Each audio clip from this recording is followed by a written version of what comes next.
اعوذ باللہ من الشیطان الرجیم، بسم اللہ الرحمن الرحیم۔ سورۃ البقرہ کی 29 آیات پچھلے دروس میں مکمل ہو چکی ہیں۔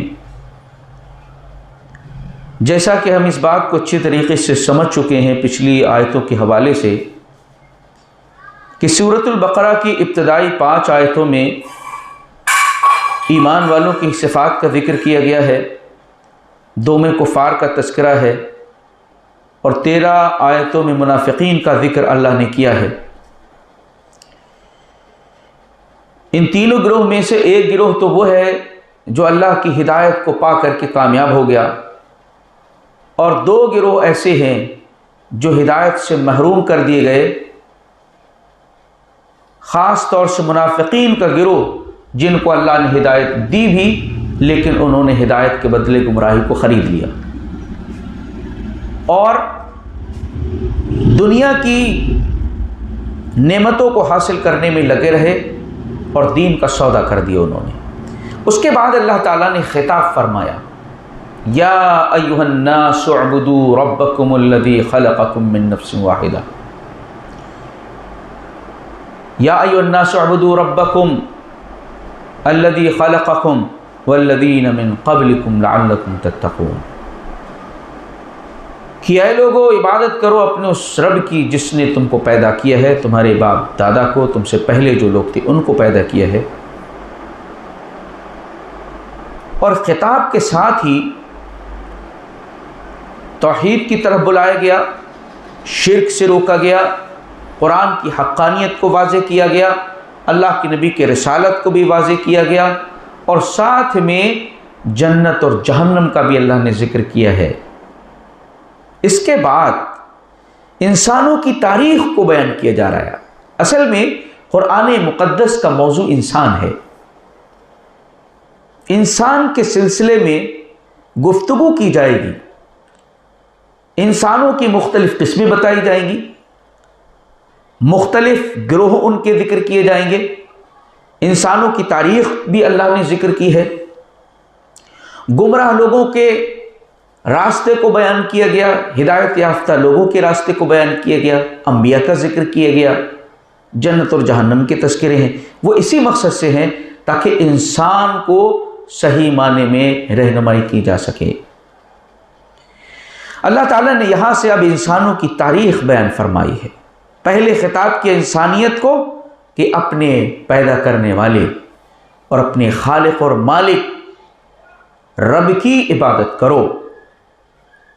اب اللہ فرما رہا ہے، وَإِذْ قَالَ رَبُّكَ لِلْمَلَائِكَةِ إِنِّي جَاعِلٌ فِي الْأَرْضِ خَلِيفَةً، اور یاد کریں اس وقت کو بھی جبکہ آپ کے رب نے فرشتوں سے کہا کہ میں زمین میں خلیفہ بنانا چاہتا ہوں، خلیفہ بنانے والا ہوں۔ خلیفہ کا مطلب نائب نہیں ہے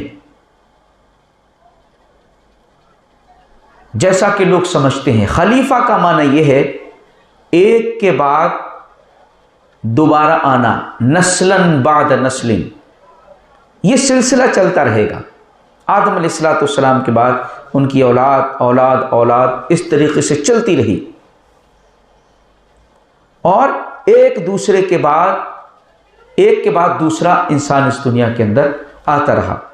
یہ نسل در نسل چلنے والا یہ گروہ ہے جس کو اللہ نے خلیفہ کہا ہے۔ فرشتوں سے کہا کہ میں خلیفہ بنانا چاہتا ہوں۔ قالوا وتجعل فيها من يفسد فيها ويسفك الدماء، فرشتوں نے کہا اللہ کیا ایسے کو بنانا چاہتا ہے جو فساد کرے، زمین میں خون بہائے۔ وَنَحْنُ نُسَبِّحُ بِحَمْدِكَ وَنُقَدِّسُ لَكَ، اے ہمارے پروردگار، ہم تیری پاکی بیان کرنے کے لیے، تیری تقدیس بیان کرنے کے لیے، تیری حمد و ثنا بیان کرنے کے لیے کافی ہے، ہم بیان کر رہے ہیں مولا کریم۔ فرشتوں نے یہ بات کیسے کہی کہ اللہ تو ایسے کو بنانا چاہتا ہے جو زمین میں فساد فتنہ کرے گی؟ تو وہ حکمتاً پوچھنا چاہتے تھے کہ مولا کیا حکمت ہے اس میں؟ اگر اللہ تو چاہتا ہے کہ تیری عبادت ہو تو اس کو یاد کیا جائے، تیرا ذکر کیا جائے، تیری حمد و تعریف بیان کی جائے، تو یہ کام تو ہم کر رہے ہیں۔ پھر اس کو پیدا کرنے سے کیا مقصد ہے؟ اور فتنہ فساد کرے گی، خون بہائے گی، تو پچھلی مخلوق پر انہوں نے قیاس کر کے کہہ دیا کہ جیسے ان کو موقع دیا گیا، اختیار دیا گیا، انہوں نے کیا، ان کو بھی ایسا ہی ہوگا۔ اللہ نے فرمایا قال انی اعلم ما لا تعلمون، دیکھو میں جانتا ہوں اور تم نہیں جانتے۔ اس میں حکمت کیا ہے، مقصد کیا ہے، زمین میں خلیفہ بنانے کا مقصد کیا ہے، یہ میں جانتا ہوں، تم نہیں جانتے۔ اب آگے اللہ تعالیٰ نے حضرت آدم علیہ السلام کو بنایا، روح ان کے اندر پھونکی اور پھر فرشتوں کے سامنے پیش کیا۔ اب فرشتوں کے اوپر برتری ثابت کرنے کے لیے آدم علیہ السلام کی اللہ تعالیٰ نے کیا کیا؟ وَعَلَّمَ آدَمَ الْأَسْمَاءَ كُلَّهَا، اللہ تعالیٰ نے آدم علیہ السلام کو تمام چیزوں کے نام کو سکھا دیا۔ ثُمَّ عَرَضَهُمْ عَلَى الْمَلَائِكَةِ، پھر فرشتوں پر ان کو پیش کیا اور کہا انبئونی باسماء ہؤلاء ان کنتم صادقین، بتاؤ مجھے ان چیزوں کے ناموں کو اگر تم واقعی اپنی بات میں سچے ہو۔ تو کہا کہ نام بتاؤ تم۔ اللہ تعالیٰ آدم علیہ السلام کو سکھا دیا، اللہ نے فرشتوں سے پوچھا تم بتاؤ، فرشتوں نے کہا قالوا سبحانک لا علم لنا الا ما علمتنا، اے ہمارے پروردگار تیری ذات پاک ہے، ہمیں تو صرف اتنا ہی علم ہے جتنا تو نے ہمیں دے دیا ہے، ہمیں اس کے علاوہ کچھ نہیں معلوم، ہمیں صرف اتنا علم ہے جتنا تو نے ہمیں سکھا دیا اور بتا دیا، اس کے علاوہ ہم کچھ بھی نہیں جانتے۔ انک انت العلیم الحکیم، بے شک تو جاننے والا ہے اس بات کو کہ ہمیں صرف اتنا ہی معلوم ہے، اور تیری اس میں کیا حکمت ہے کہ ہمارے پاس اس کا علم نہیں ہے، تو بڑا حکیم ہے، جاننے والا بھی ہے کہ ہمارے پاس اس کا علم نہیں ہے، اور تو بڑا حکمت والا ہے، اس میں تیری حکمت کیا ہے کہ ہمارے پاس وہ علم نہیں ہے۔ یہاں پر آدم علیہ السلام کو اللہ نے اب حکم دیا یا آدم انبئہم باسمائہم، اے آدم ان کے ناموں کو بتا۔ فلما انبأہم باسمائہم، آدم علیہ السلام نے تمام چیزوں کے ناموں کو دھڑ دھڑ دھڑ بتانا شروع کر دیا، بتا دیا۔ اور پھر اللہ تعالیٰ نے فرشتوں سے کہا الم اقل لکم انی اعلم غیب السماوات والارض، کیا تم سے میں نے نہیں کہا تھا کہ آسمان و زمین کے غیب کو تو میں جانتا ہوں؟ اس کائنات کے اندر کیا کچھ چھپا ہوا ہے، کیا پوشیدگیاں ہیں، کیا چیز کیا حکمت رکھتی ہے، کس کے اندر کیا ہے، کون کس صلاحیتوں کو دے کر کے دیا گیا ہے اور نوازا گیا ہے، میں نے کہا نہیں تھا کہ میں ہی جانتا ہوں؟ کیونکہ جو تم سے پوشیدہ چیزیں ہیں تم اس کو نہیں جان سکتے، یا جو تمہارے سامنے جو تم کو نہیں سکھایا بتایا گیا اس کے علاوہ تم نہیں جان سکتے، لیکن میں آسمان و زمین کے سارے غیب کو جانتا ہوں۔ یہ اللہ کی صفت ہے، کسی کے لیے مناسب ہی نہیں ہے کہ وہ غیب کی خزانوں کو جانے اور ان کے احوال کو جانے۔ پیغمبروں کو اللہ تعالیٰ نے غیب کا علم دیا، غیب اس معنی کر کے کہ باقی دیگر بندے اس سے بے خبر ہیں۔ اللہ اپنے نبی کو قرآن مقدس کی آیتوں کے ذریعے سے پیغام دے رہا ہے، نصیحت کر رہا ہے، پچھلی قوموں کے حالات و واقعات بیان فرما رہا ہے، لوگوں کو نہیں معلوم ہے، لیکن صرف اتنا ہی بتا رہا ہے جتنا رسالت کے اعتبار سے ضروری ہے۔ ہر چیز کا علم نہیں ہے، ہر چیز کے غیب کا علم نہیں دیا گیا، بلکہ وہ پوشیدہ اور غیب کی باتیں بتائی گئیں جس کو لوگ نہیں جانتے تھے۔ نوح علیہ السلام کا ذکر ہے، آدم علیہ السلام کا تذکرہ ہے، ابراہیم علیہ السلام کا ذکر ہے۔ کیا اس تفصیل کے ساتھ، اس سچائی اور حقانیت کے ساتھ اللہ کے نبی کے زمانے کے لوگ جانتے تھے جو قرآن نے پیش کیا ہے؟ تو یہ غیب تھا نا ان کے سامنے، اللہ نے اس پردے کو ہٹا دیا، اپنے نبی کے ذریعے سے اس سچائی کو بیان کر دیا، اور یہ صرف اتنا ہی جتنا قرآن بتا رہا ہے، ہر شے کا غیب نہیں، ہر شے کا علم نہیں ہے۔ اب فرشتوں کے سامنے رب نے فرمایا کہ تم کو بھی اس غیب کا علم نہیں ہے، اور فرشتوں نے تو خود کہہ دیا مولا ہمیں تو صرف اتنا معلوم ہے جتنا تو نے بتا دیا، اس کے علاوہ ہم کچھ نہیں جانتے۔ اس کا مطلب عالم الغیب نہیں ہے فرشتے،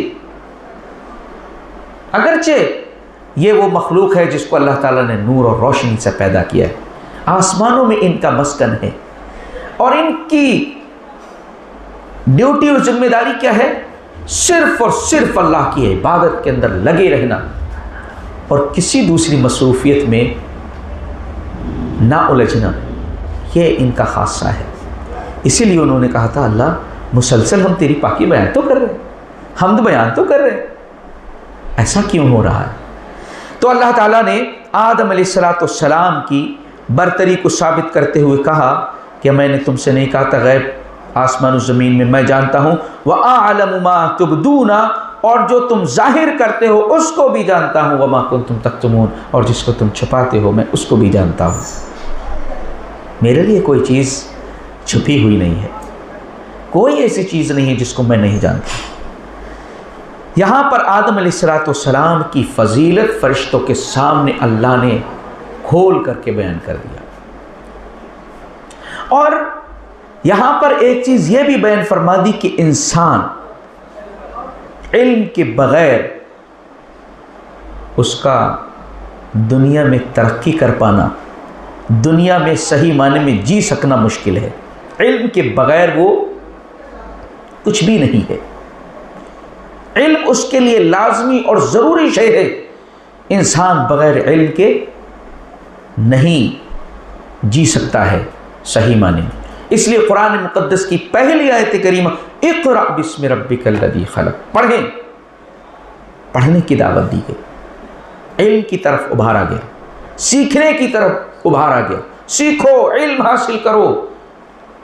اللہ نے یہ صلاحیتیں تمہیں دی ہیں، آنکھیں دی ہیں، کان دیے ہیں، ان سے سنو، آنکھیں دی ہیں دیکھو، اور دل جو اللہ نے دیا ہے اس سے ایک نتیجے پر پہنچنے کی کوشش کرو، اور اس کے ذریعے سے تم علم حاصل کر سکتے ہو۔ اللہ نے یہ فرمایا کہ جب تم اپنے ماؤں کے پیٹوں سے نکلے تھے، واللہ اخرجکم من بطون امہاتکم لا تعلمون شیئا، جب تم اپنے ماں کے بطن سے دنیا میں آئے تھے تو کچھ بھی نہیں جانتے تھے، لیکن وجعل لکم السمع والابصار والافئدہ، اس نے تمہارے کان بنا دیے، تمہاری آنکھیں بنائیں، تمہارے لیے دل بنایا۔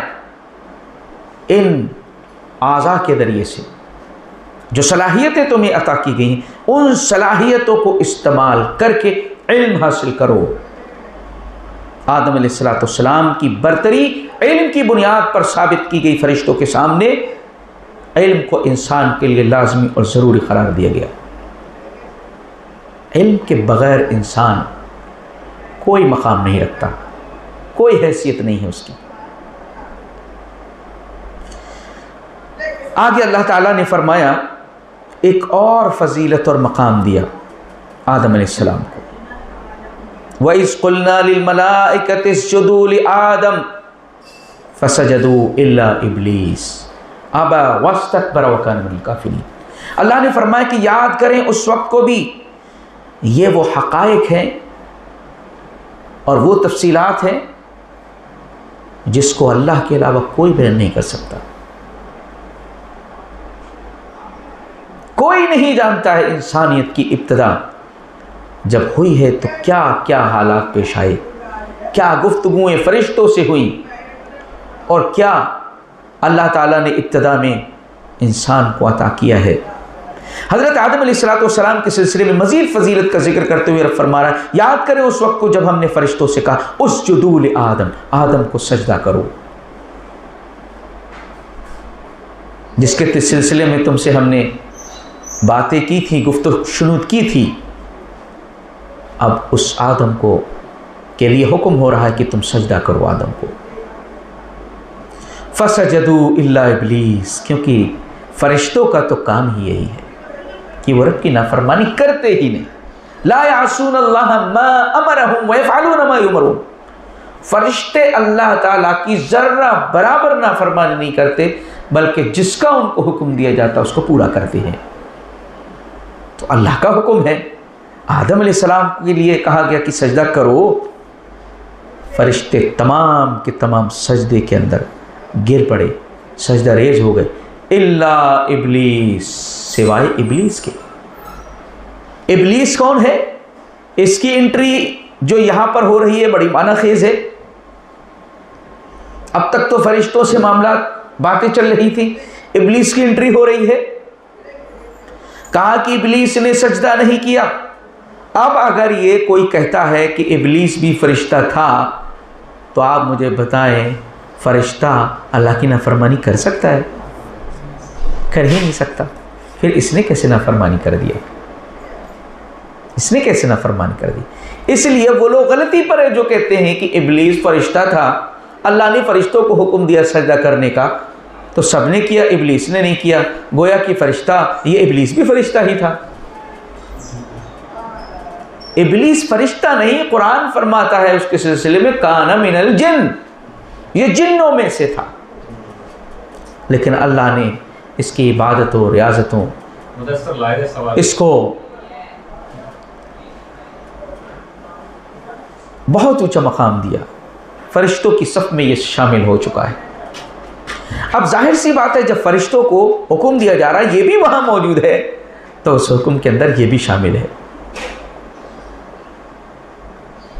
چونکہ اس کے پاس اختیار ہے۔ فرشتوں کے پاس نو چوائس، کوئی چوائس نہیں ہے، وہ تو اللہ کے حکم کے پابند ہے پوری طریقے سے، اس کے پاس اختیار ہے۔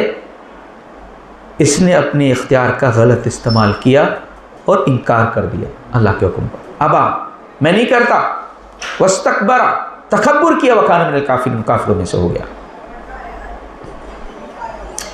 اللہ کا حکم جس نے اس کو یہ مقام دیا، فرشتوں کی صف میں اس کو پہنچا دیا، اتنا اونچا مقام، لیکن اللہ کے حکم کو ٹھکرا دے تو اللہ جب اونچا مقام دیتا ہے تو نافرمانی پر ذلیل بھی کر دیتا ہے۔ اس کا اختیار ہے، قدرت حاصل ہے، کوئی اس سے مطالبہ کرنے والا نہیں، اس سے سوال کرنے والا نہیں۔ وَكَانَ مِنَ الْكَافِرِينَ، اور یہ کافروں میں سے ہو گیا۔ حضرت آدم علیہ السلام کی فضیلت کو پھر سے فرشتوں پر اللہ نے ایک بار ثابت کیا، پہلے تو علم کے ذریعے، اب یہاں پر سجدہ کرا کر کے۔ اب یہ سوال ہو سکتا ہے کہ سجدہ آدم علیہ السلام کو کیوں کیا گیا؟ سجدہ تو اللہ کے علاوہ کسی کے لیے نہیں ہے۔ لا تسجدوا للشمس ولا للقمر واسجدوا للہ الذی خلقہن ان کنتم ایہ تعبدون۔ اے لوگو، سورج و چاند کو سجدہ نہ کرو بلکہ اس ذات کو سجدہ کرو جس نے سورج، چاند اور ان تمام چیزوں کو پیدا کیا۔ تو یہاں آدم علیہ السلام کو سجدے کا حکم کیوں دیا گیا ہے؟ اللہ تعالیٰ جو چاہے کرے، یہ سجدہ تعظیمی ہے، عظمت اور مقام کو بڑھانے کے لیے۔ سجدے کا مطلب عاجزی اور تذلل کا اظہار کرنا، اس کی انتہا یہ ہے کہ پیشانی کو زمین پر رکھ دینا، اس کی انتہا ہے۔ عاجزی اتنی اختیار کی جائے، اتنا جھکا جائے کہ پیشانی تک کو نیچے رکھ دیا جائے، یہ سجدہ ہے۔ یہ سجدہ تعظیمی تھا، عظمت بیان کرنے کے لیے، عبادت نہیں تھا۔ سجدہ عبادت ہر زمانے میں اور ہر کسی کے لیے حرام ہی رہا ہے، سجدہ تعظیمی تھا، لیکن اب امت محمدیہ کے لیے سجدہ تعظیمی بھی حرام ہے۔ اب آپ سجدہ تعظیمی بھی نہیں کر سکتے کسی کے لیے۔ تو مشہور روایت ہے کہ حیرہ سے چند لوگ اللہ کے نبی کی خدمت میں آئے، انہوں نے وہاں کے بادشاہوں کو دیکھا کہ لوگ ان کو سجدے کر رہے ہیں، انہوں نے وہیں سے من بنایا کہ ارے یہ بادشاہ ہمارے نبی کے مقابلے میں کیا مقام رکھتے ہیں، ہمارے نبی کتنی عظیم اور بلند و مرتبہ والے ہیں ہمارے نزدیک۔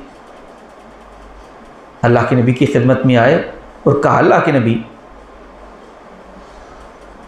کہ ہم نے ایسا ایسا وہاں پر دیکھا، کیا آپ اللہ کے نبی اس کے سب سے زیادہ مستحق نہیں ہے؟ تو آپ صلی اللہ علیہ وسلم نے فرمایا نہ۔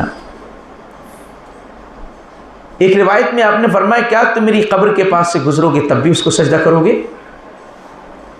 صحابہ نے کہا نہیں۔ تو آپ صلی اللہ علیہ وسلم نے فرمایا کہ تم آج بھی مجھے سجدہ نہیں کرو، اور آپ نے آگے فرمایا کہ اگر میں کسی کو سجدہ کرنے کا حکم دیتا تو عورت کو حکم دیتا کہ کہ وہ اپنے شوہر کو سجدہ کرے، کیونکہ اس کا مقام بھی بہت بلند اللہ نے کیا ہے، لیکن میں نے حکم ایسا نہیں دیا ہے، کیونکہ سجدہ اب درست ہی نہیں ہے کسی کے لیے۔ اس کا مطلب اللہ کے نبی صلی اللہ علیہ وسلم اگر عورت کو سجدہ کرنے کا شوہر کو حکم دیتے تو کیا وہ سجدہ عبادت ہوتا؟ وہ بھی سجدہ تعظیمی ہوتا عظمت کو بیان کرنے کے لیے، لیکن اب وہ سجدہ تعظیمی بھی حرام ہے ہماری شریعت کے اندر۔ پہلے جو کچھ ہو گیا اس کے سلسلے میں ہماری شریعت فائنل ڈیسیژن دیتی ہے، فیصلہ دیتی ہے۔ اللہ کے نبی صلی اللہ علیہ وسلم نے پہلی شریعتوں کی جو بھی باتیں آئی ہیں ان کو یسن یا نو میں اس کی وضاحت فرمائی کہ اب یہ نہیں کر سکتے، لہذا کوئی یہ نہ کہے کہ آدم علیہ السلام کو سجدہ کیا تھا فرشتوں نے، لہذا اب ہم جس کو چاہیں سجدہ کریں، ایسا آپ نہیں کر سکتے۔ شریعتیں منسوخ ہو چکی ہیں، پچھلی شریعتیں۔ اگر کوئی شخص کہے کہ میں توریت پر عمل کروں گا، توریت بھی اللہ کی کتاب ہے۔ کوئی شخص کہے میں انجیل پر عمل کروں گا، یہ بھی اللہ کی کتاب ہے۔ ہدایت نہیں پائے گا، گمراہ ہو جائے گا 100%، کیونکہ شریعتیں منسوخ ہو چکی ہیں۔ اب وہ شریعت چلے گی جس کو جناب محمد رسول اللہ صلی اللہ علیہ وسلم لے کر کے آئے ہیں، اور کوئی شریعت نہیں چل سکتی۔ لہٰذا یہاں پر بات کو مکمل کر دیا گیا۔ ایک تیسری فضیلت حضرت آدم علیہ السلام کو اللہ نے یہاں پر عطا فرمائی۔ انسانیت کے مقام کو کتنا بلند اللہ نے کیا ہے۔ تیسری فضیلت کیا ہے؟ وَقُلْنَا يَا آدَمُ اسْكُنْ أَنْتَ وَزَوْجُكَ الْجَنَّةَ وَكُلَا مِنْهَا رَغَدًا حَيْثُ شِئْتُمَا وَلَا تَقْرَبَا هَٰذِهِ الشَّجَرَةَ فَتَكُونَا مِنَ الظَّالِمِينَ۔ اور ہم نے آدم علیہ السلام کو حکم دیا، کہا ان سے کہ تم اور تمہاری بیوی جنت میں جا کر کے رہو۔ ہم کو تو پہلے سے جنت کی ہوا کھلا دی گئی ہے، ہم کو تو پہلے جنت کا تعارف کرا دیا گیا ہے۔ کہا کہ تم اور تمہاری بیوی جنت میں جاؤ، رہو، وَكُلَا مِنْهَا رَغَدًا حَيْثُ شِئْتُمَا، اور جہاں سے مرضی تمہارا آئے وہاں سے کھاؤ، جو مرضی آئے وہ کھاؤ، لیکن وَلَا تَقْرَبَا هَٰذِهِ الشَّجَرَةَ، اس درخت کے قریب نہیں جانا۔ فَتَكُونَا مِنَ الظَّالِمِينَ، ورنہ ظالموں میں سے ہو جاؤ۔ یہاں سے یہ پوائنٹ دیا اللہ تعالیٰ نے کہ انسان کو اختیار دیا جائے گا۔ جو خلیفہ ہم بنا رہے ہیں اس کو ہم اختیار دیں گے، اور اختیار کے نتیجے میں ہم اس کی آزمائش کریں گے۔ کسی چیز کے کرنے کا حکم دیا جائے گا، کسی چیز سے روکا جائے گا، دونوں کام ہو گئے۔ اس کا مطلب جو مخلوق آنے والی ہے آگے، اس کا امتحان مقصد ہے۔ ہم امتحان کے لیے اس کو پیدا کر رہے ہیں کہ اس کو کسی کام کو کرنا، کسی کو نہیں کرنا بتائے گا اللہ۔ اب اللہ کی مانتے ہیں یا پھر جو انٹری ابلیس کی ہوئی ہے اس میں، اس ابلیس کا بھی یہ بھی کام ہونے والا ہے پورا۔ ایک نافرمانی وہ کر چکا، اس کا مطلب اللہ کی نافرمانی جو کرے گا وہ شیطان کے نقش قدم پر چل رہا ہے۔ ابتدا میں دیکھیں کیا نکل کر کے آ رہی، فرشتے بھی تو اللہ کی مخلوق ہے، ابلیس جن یہ بھی اللہ کی مخلوق ہے، فرشتے نے تو انکار نہیں کیا۔ جن یہ تھا، اس نے انکار کیا، اس کو اختیار دیا گیا تھا۔ اس کا مطلب اس ابلیس جو جن تھا، اس کے اختیار کو اللہ نے چیک کر لیا، اس کا امتحان ہو گیا۔ ابلیس کا امتحان وہاں پر ہو گیا، فرشتوں کا بھی امتحان ہو گیا، فرشتے امتحان میں پاس ہو گئے، ابلیس امتحان میں فیل ہو گیا۔ یہاں آدم علیہ السلام کا اب امتحان ہو رہا ہے۔ آدم علیہ السلام سے بھی کہا کہ دیکھو اس درخت کے قریب نہیں جانا۔ شیطان نے کیا کیا، اسی کو ٹارگیٹ بنا لیا، جس کو منع کیا ہے میں اسی کے قریب لا کر، اللہ فرما رہا قریب بھی نہیں جانا، لیکن انہوں نے فَأَكَلَ مِنْهَا، اس کو کھا بھی لیا۔ اللہ کہہ رہا قریب بھی نہیں جانا، برائیوں کے قریب نہیں جانا چاہیے، فتنوں میں نہیں جھانکنا چاہیے، فتنوں کے قریب نہیں جانا چاہیے، کیونکہ ممکن ہے کہ آپ اس کے اندر ملوث ہو جائیں۔ اللہ نے فرمایا کہ قریب نہیں جانا، شیطان نے بہکا کر کے، وسوسے دلا کر کے جھوٹے وعدے کر کے اس کو کھلوا بھی دیا۔ قریب نہیں جانے کی بات تھی، وہاں کھلوا بھی دیا اسے۔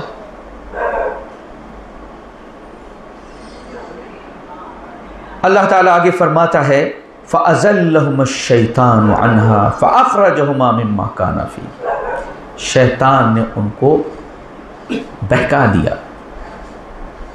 فَوَسْوَسَ لَهُمَ الشَّيْطَانُ، شیطان مسلسل وسوسے دلاتا رہا ان کو، اور ان سے کہتا رہا، اللہ نے کیا فرمایا تھا وَلَا تَقْرَبَا، دیکھو قریب نہیں جانا۔ اب شیطان نے اس کی تعویل کرنا شروع کی، دیکھو تمہیں اللہ نے منع کیوں کیا ہے کہ تم اس کے قریب نہیں جانا؟ وَقَالَ مَا نَهَاكُمَا رَبُّكُمَا عَنْ هَٰذِهِ الشَّجَرَةِ إِلَّا أَن تَكُونَ مَلَكَيْنِ أَوْ تَكُونَ مِنَ الْخَالِدِينَ، اس لیے منع کیا ہے کہ کہیں تم فرشتہ نہ بن جاؤ۔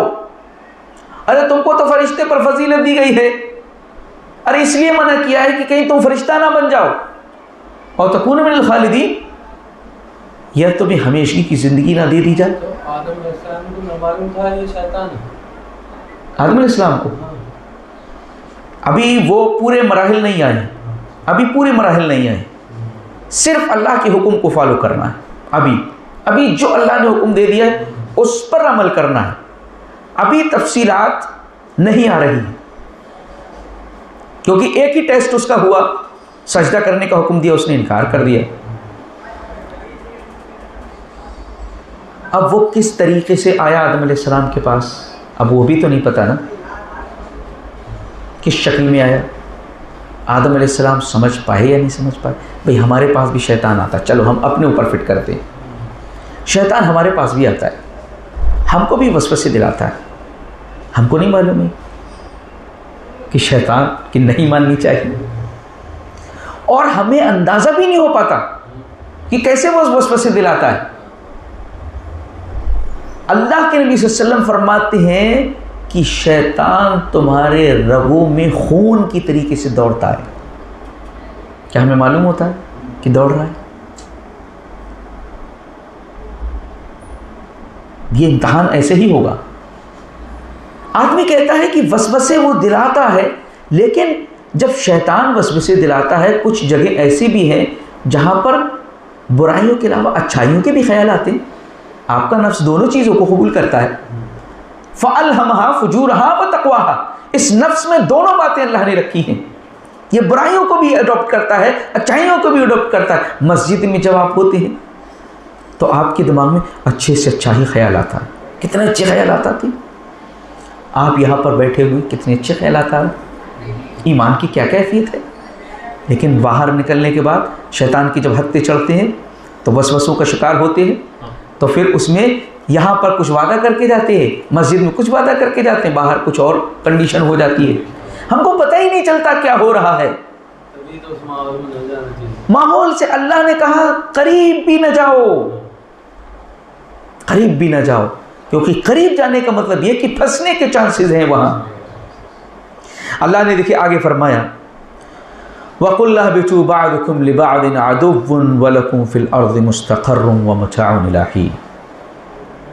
اب آدم علیہ السلام نے اللہ کے حکم کی نافرمانی کی، وَعَصَىٰ آدَمُ رَبَّهُ فَغَوَىٰ، آدم علیہ السلام نے اپنے رب کے حکم کی نافرمانی کی۔ وَنَسِيَ آدم علیہ السلام بھول گئے، وَلَمْ نَجِدْ لَهُ عَزْمًا، اور بہت مضبوطی ہم نے ان میں نہیں دیکھی۔ اللہ نے منع کیا تھا، وہ بھول گئے اس وعدے کو، اور شیطان نے کیا کیا، وسوسے دلا کر کے ان کو پھل کھلوا دیا۔ یہ وسوسوں کے راستے سے ہی آتا ہے۔ آپ نماز پڑھنے جائیں گے، آپ کی ٹانگ پکڑ کے نہیں کھینچے گا، نیکی کا کام کریں گے آپ کے ہاتھ نہیں روکے گا، وسوسہ دلائے گا، یہاں تک کہ آپ کے نماز میں بھی آ کر کے وسوسے دلائے گا اور ادھر ادھر کی باتیں آپ کو سجھائے گا۔ ارے حساب جوڑو میاں،